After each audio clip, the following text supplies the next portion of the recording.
Hey gang, it's Last Username, and I'd like to show you my latest creation that I call the Bread Factory. It's a high-capacity wheat farm, and let me just show you how it works. Get in a minecart, aim, and hit right. Keep in mind, all I'm doing here is holding the right mouse button down. I'm not moving, not pressing any numbers, nothing.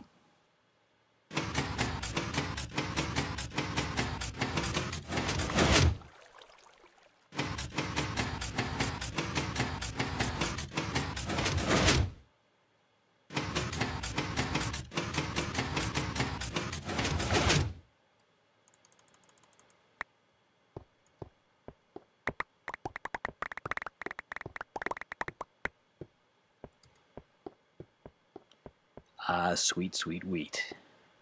And so much of it. Now, first of all, there's a couple people I have to acknowledge here.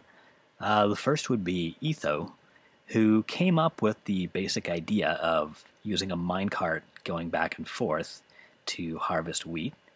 And he was talking about it in a recent video.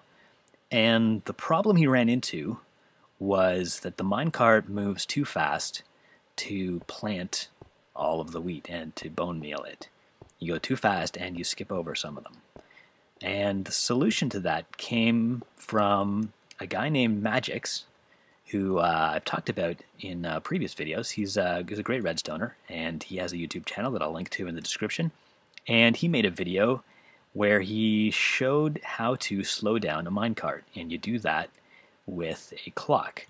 So here we have a 4-tick clock made of repeaters, and the clock powers the rails for 3 of those ticks and turns the rails off for 1 tick. And that will slow down the minecart just enough so that you don't skip over any of these soil blocks as you're planting. I ran into some other problems while I was designing this thing. Here's my first attempt at it, and I used detector rails on either end of the track to drive the cycle. So you hit this rail and it dispenses the ingredients on the other end, and vice versa. Now the problem with this is that if anything goes wrong as you're going across here, like you miss one of these soil blocks, or your cat, bumps your mouse, or you get some lag in multiplayer and you miss and you don't hit one of those blocks, then everything goes wrong, because you're still going to hit the detector rail and it's going to go to the next cycle and it's going to get all messed up. And even though this seemed to work under ideal conditions, I didn't like that it was so fragile like that. So I wanted to come up with a way to make it more fail-safe, and here's how I did that. I used one of these things.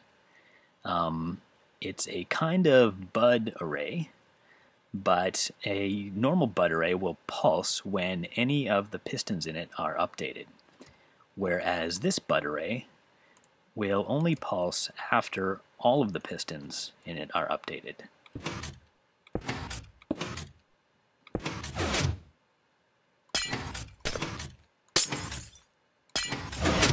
And they can be updated in any order,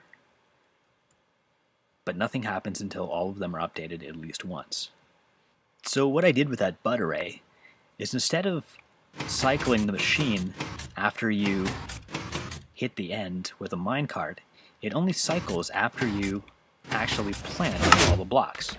And even if you're going in the wrong direction when you do that, it'll still work, because you'll only pick up the items on the side that you're supposed to.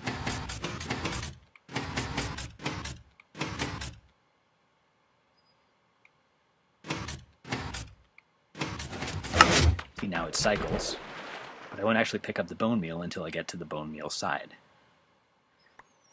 So this thing is actually really hard to screw up.